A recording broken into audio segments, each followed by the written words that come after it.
Final revision में आपका स्वागत है और मैं हूं यश। आज हम बात करेंगे जे.एस. मिल के बारे में। पेंथम और मिल का नाम सुना है ना आपने, उन्हीं में से एक है जे.एस. मिल। ये इनका जन्म लंदन में 1806 में हुआ था। उपयोगितावादी विचारधारा के अंतिम समर्थक हैं। ये व्यक्तिवाद के अग्रणी समर्थक हैं। अलग अलग विचार दिए इन्होंने। पहले स्वतंत्रता से संबंधित विचार इन्होंने अपने एक ऐसे ऑन लिबर्टी 1859 में दिया था। ये लोकतंत्र के पूरे समर्थक थे। महिलाओं को प्रतिनिधित्व देने की बात करते थे और इसकी जानकारी उन्होंने अपनी book consideration on representative government 1861 में लिखी। फिर कल्याणकारी राज्य के भी समर्थक थे, जिसका डिटेल उन्होंने प्रिंसिपल ऑफ पॉलिटिकल इकोनॉमी 1848 में दिया था। जे.एस. मिल ने कल्याणकारी राज्य का सैद्धांतिक प्रतिपादन किया था पहली बार, और इन्होंने हस्तक्षेपवादी राज्य का समर्थन किया था। मतलब बाजार अर्थव्यवस्था या दूसरी चीज़ों में राज्य का हस्तक्षेप होना ही चाहिए। सेबाइन इनके बारे में कहते हैं कि मिल ऐसे पहले उदारवादी विचारक हैं जिसने व्यक्ति और राज्य के बीच एक समाज नाम का तीसरा तत्व खोजा है। अब जे.एस. मिल दो व्यक्तियों से मूलतः प्रभावित थे। पहले हैं डी टॉकविले, जिनकी बुक है डेमोक्रेसी इन अमेरिका। डी टॉकविले कहते हैं कि अमेरिका में लोकतंत्र नहीं बल्कि बहुमत का निरंकुश तंत्र है। दूसरे विचारक जिससे मिल प्रभावित थे उनका नाम है ऑगस्ट कॉम्टे। इन्होंने समाज के विकास के लिए 3 चरण बताए थे। पहला धार्मिक, दूसरा तात्विक और तीसरा है वैज्ञानिक या सकारात्मक। चलिए जानते हैं कि जे.एस. मिल ने फ्रीडम या स्वतंत्रता से संबंधित क्या विचार दिए हैं। तो जे.एस. मिल की जो स्वतंत्रता है ना, वो नकारात्मक स्वतंत्रता है। इन्होंने स्वतंत्रता का विचार ऑन लिबर्टी नाम की अपनी बुक में दिया था। इन्होंने कहा कि स्वतंत्रता का मतलब है प्रतिबंधों का अभाव। मिल कहते हैं कि किसी भी प्रकार का रेस्ट्रिक्शन बुरा होता है। ये कह रहे हैं कि व्यक्तियों की स्वतंत्रता का हनन राज्य के द्वारा नहीं होता, सरकार के द्वारा नहीं होता, बल्कि उस समाज के द्वारा होता है जिसमें व्यक्ति निवास करता है। स्वतंत्रता में भी उन्होंने सबसे ज़्यादा वाक और अभिव्यक्ति की स्वतंत्रता की बात करी है। देखिए, उनका प्रसिद्ध कथन है कि प्रत्येक व्यक्ति अपने मन और शरीर का मालिक स्वयं होता है, इसीलिए व्यक्ति के विचारों पर समाज और राज्य का नियंत्रण संभव नहीं है। मिल कह रहे हैं कि व्यक्ति विवेकशील है, तार्किक है, इसीलिए उसे विचारों की स्वतंत्रता है, अभिव्यक्ति की स्वतंत्रता है, समूह बनाने की स्वतंत्रता है, कार्य करने की भी स्वतंत्रता है। अब पूरे समाज का विरोध करते हुए कह रहे हैं ये समाज प्रतिबंध नहीं लगा सकता किसी व्यक्ति पर। किसी भी व्यक्ति की अभिव्यक्ति या उसके विचार को इस बात पर नहीं दबाया जा सकता कि उसके विचार जो हैं वो पूरे समाज से अलग हैं। ऐसा इसलिए क्योंकि अभी तक जो समाज में धारणाएं हैं उसका ऐसा कोई भी प्रूफ नहीं है कि ये जो विचार समाज दे रहा है या कोई व्यक्ति दे रहा है ये पूर्णतः सत्य ही है। जब तक विभिन्न लोगों के विचारों पर, विभिन्न लोगों के थॉट्स पर विचार विमर्श नहीं किया जाएगा, तब तक कंक्लूजन नहीं निकलेगा कि सत्य कितना है। इसीलिए व्यक्ति को बोलने की स्वतंत्रता देनी चाहिए। मिल ने विचार और अभिव्यक्ति में निरपेक्ष स्वतंत्रता का समर्थन किया है, जिसमें वाक्य और अभिव्यक्ति की स्वतंत्रता पर कोई प्रतिबंध नहीं लगाया जा सकता। यदि कोई व्यक्ति समाज या दूसरे व्यक्ति के विचारों से असहमत है तो उस व्यक्ति के विचारों के दमन का अधिकार किसी को नहीं दिया जा सकता। देखिए, यहाँ पर यदि कोई व्यक्ति पूरे समाज के विचारों के अगेंस्ट में अपने विचार रख रहा है, कुछ अलग चीज़ बता रहा है, तो यदि हम उनके विचारों का ही दमन कर देंगे, उसे बोलने नहीं देंगे, तो हो सकता है कि पूरा का पूरा समाज एक नई विचारधारा को समझने से वंचित हो जाए। इसलिए अभिव्यक्ति की स्वतंत्रता बहुत ज़रूरी है। व्यक्ति में स्वतंत्रता का महत्व ज़्यादा इसलिए है क्योंकि ये व्यक्ति के विकास के लिए आवश्यक होती है, जिससे पूरी सभ्यता का विकास होता है। आगे मिल ने कार्य की स्वतंत्रता के बारे में बात कही कि जो भी हम काम करते हैं वो 2 प्रकार के होते हैं। पहला स्वयं परक, दूसरा अन्य परक। स्वयं परक में कोई भी प्रतिबंध नहीं लगाया जा सकता क्योंकि व्यक्ति अपने स्वयं के निर्णय से कार्य कर रहा है, जिससे वह स्वयं प्रभावित होगा। दूसरे होते हैं अन्य परक कार्य। इसमें प्रतिबंध लगाया जा सकता है क्योंकि ये समाज के अन्य व्यक्तियों को भी प्रभावित करता है।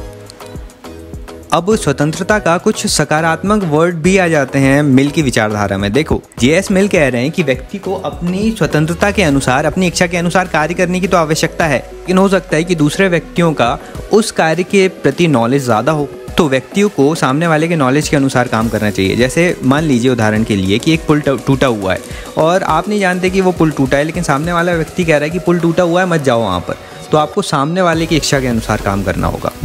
तो ये फ्रीडम से रिलेटेड विचार थे मिल के। इन विचारों की आलोचना भी हुई है। बार्गर के अनुसार मिल की स्वतंत्रता खोखली और उसका व्यक्तिवाद अमूर्त है क्योंकि वह स्वतंत्रता प्राप्त करने के लिए उपाय नहीं बताता और अधिकारों की कोई व्यवस्था नहीं करता। बोसांगे कहते हैं कि मिल का व्यक्तिवाद अनालोचित व्यक्तिवाद है, जो अनालोचित समूहवाद की ओर झुकाव की प्रकृति रखता है। मतलब ये कह रहे हैं कि स्वतंत्रता देकर व्यक्ति के किसी भी विचार पर आलोचना ही नहीं की जा सकती, ऐसा बोल दिया मिल ने। अब अगले विचार में जानते हैं कि लोकतंत्र से संबंधित, डेमोक्रेसी से संबंधित मिल के क्या विचार थे। इनका सिंपल है लोकतंत्र का कि ये बहुल मतदान प्रणाली के समर्थक थे। ये कहते थे कि सभी को एक समान मत अधिकार नहीं देना चाहिए। रूसो ने जैसे कह दिया था ना कि प्रत्यक्ष लोकतंत्र होना चाहिए, जनता के द्वारा ही नीति बनाई जानी चाहिए, तो इसका समर्थन नहीं करते हैं मिल। इनका कहना था कि एक व्यक्ति एक मत और बहुमत के शासन की संकल्पना झूठा लोकतंत्र होता है। मतलब हर एक व्यक्ति को अपना एक मतदान देना ये सही नहीं है। वे कहते हैं कि जो बुद्धिमान व्यक्ति है, गुणवान व्यक्ति है, शिक्षित है, संपत्तिशाली व्यक्ति हैं, उनके पास 5-5 मत होने चाहिए। उन्होंने लोकतंत्र को शिक्षा प्रणाली और जीवन शैली से जोड़ा था। इनके लोकतंत्र का विचार संसदीय या प्रतिनिधिवादी लोकतंत्र का है और आजकल इसे परिचर्चात्मक लोकतंत्र भी कहा जा रहा है। मैकफर्सन ने इनके लोकतंत्र को उदारवादी लोकतंत्र के विकासात्मक मॉडल में रखा है। वेपर के अनुसार उसने मतदान को एक कर्तव्य कहा। मिल ने सच्चे लोकतंत्र के बारे में कुछ इस प्रकार की बातें कही हैं कि लोकतंत्र में बुद्धिमान और गुणी व्यक्तियों का सम्मान किया जाना चाहिए, इसलिए उसने लॉर्ड सभा को समर्थन दिया था। वो खुले मतदान प्रणाली का भी समर्थन करते हैं। इन्होंने अनुपातिक प्रतिनिधित्व प्रणाली का समर्थन किया था, जिसमें अल्पसंख्यकों का भी प्रतिनिधित्व सुनिश्चित होता है। पढ़े लिखे व्यक्तियों को बहुल मतदान के तहत इन्होंने 5-5 मत देने की बात कही थी। फिर महिलाओं को भी मताधिकार देने का समर्थन करते हैं। इनकी एक रचना है द सब्जेक्शन ऑफ वुमन 1869। ये सांसदों को दिए जाने वाले वेतन का समर्थन नहीं करते हैं। यहाँ पर अनुपातिक प्रतिनिधित्व प्रणाली जो है उसका सिद्धांत सबसे पहले हेयर ने दिया था। तो इस प्रकार से सच्चा लोकतंत्र डिफाइन होता है जेएस मिल का। मिल डी टॉकविले के विचार से भी फेमस थे ना। तो टॉकविले ने कहा था कि अमेरिका में जो लोकतांत्रिक शासन है वो व्यक्तियों की स्वतंत्रता का दमन करता है, इसलिए मिल इनसे प्रभावित होकर कहते हैं कि लोकतांत्रिक शासन में सभी के स्वतंत्रता की गारंटी नहीं होती। इस तौर पर लोकतांत्रिक शासन में समाज में अशिक्षित गरीब लोगों का प्रभाव बढ़ जाता है और पढ़े लिखे संपत्तिशाली व्यक्तियों की स्वतंत्रता के लिए खतरा बन जाता है। तो ये शक्तिशाली, संपत्तिशाली, पढ़े लिखे, शिक्षित लोगों के लोकतंत्र की बात करते हैं। अब आगे देखते हैं कि मिल ने उपयोगितावादी विचारधारा के बारे में क्या कहा।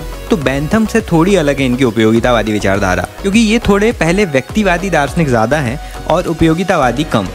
देखो, बेंथम ने जो अपने विचार दिए थे उसमें कहा गया था कि अधिकतम लोगों के अधिकतम सुख की बात की गई थी। लोगों को ऐसे काम करना चाहिए जिसमें उन्हें अधिकतम सुख मिलता हो। सरकार को भी ऐसे काम करना चाहिए जो अधिकतम लोगों को अधिकतम सुख दें। लेकिन यहाँ पर बेंथम भौतिकवादी सुख की बात कर रहे हैं। सुख को मात्रात्मक बताया है यहाँ पर। तो बेंथम के इसी विचार का खंडन करते हुए मिल कहते हैं कि सुख 2 प्रकार के होते हैं। पहला भौतिक सुख है जो निम्नतर सुख है, जिसमें हमें शारीरिक सुख की प्राप्ति होती है। अब मिल इसका समर्थन नहीं करते। मिल दूसरे नंबर का जो सुख है, नैतिक सुख, इसे उच्चतर सुख मानते हैं और कहते हैं कि व्यक्ति को गुणात्मक सुखों पर ज़्यादा ध्यान देना चाहिए, नैतिक सुखों की प्राप्ति करना चाहिए। इन्होंने सुख की बजाय स्वतंत्रता को साध्य माना है। साथ ही इन्होंने परंपरा, इतिहास, संस्कृति आदि पर विशेष ध्यान दिया है। इसलिए वेपर ने इन्हें ऐतिहासिक सापेक्षवादी कहा। मिल का कहना है कि असंतुष्ट सुकरात संतुष्ट मूर्ख से बेहतर होता है। तो इस तरह से नैतिकवादी सुख को ज़्यादा अच्छा मानते हैं, स्वतंत्रता को ज़्यादा अच्छा मानते हैं। ये कहते हैं कि व्यक्ति को सुख से ज़्यादा स्वतंत्रता प्राप्ति के लिए कार्य करना चाहिए। अब आगे जानते हैं कि मिल एक व्यक्तिवादी विचारक कैसे हैं। इस मत पे इनकी थोड़ी आलोचना हो जाती है, वो आगे देखेंगे हम। तो देखो, मिल ने परंपरागत जो व्यवस्था थी, सीमित राज्य, अहस्तक्षेपवादी राज्य, तो इस व्यवस्था का खंडन कर दिया। वो कहते हैं कि अर्थव्यवस्था में सरकार को राज्य को हस्तक्षेप करना चाहिए और एक कल्याणकारी राज्य की स्थापना करना चाहिए। उनकी एक बुक है इसमें, प्रिंसिपल ऑफ पॉलिटिकल इकोनॉमी 1848। इसमें मिल कहते हैं कि समाज में सभी व्यक्ति अपने विकास की यात्रा समान रूप से प्रारंभ नहीं करते, इसलिए राज्य को अर्थव्यवस्था में हस्तक्षेप करना चाहिए और जो नीचे तबके के लोग हैं उनको उठाने की कोशिश करना चाहिए।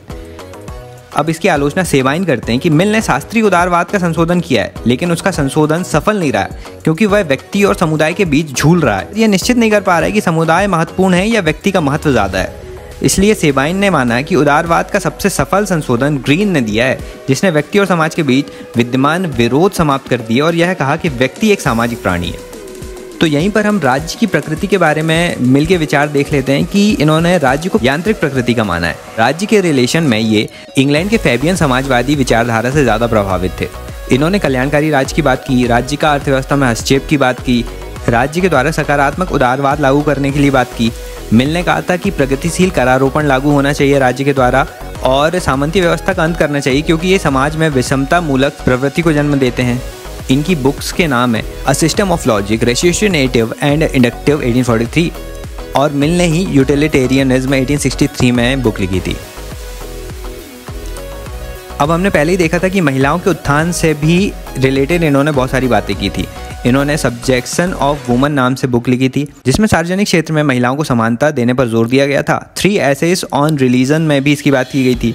मिल ने कहा कि महिलाओं को संपत्ति का अधिकार मिलना चाहिए, मताधिकार मिलना चाहिए। मिल के अनुसार पुरुष और महिलाओं की बौद्धिक और नैतिक क्षमता में कोई भेद नहीं होता, अतः सार्वजनिक जीवन में दोनों की सहभागिता समान रूप से होनी चाहिए।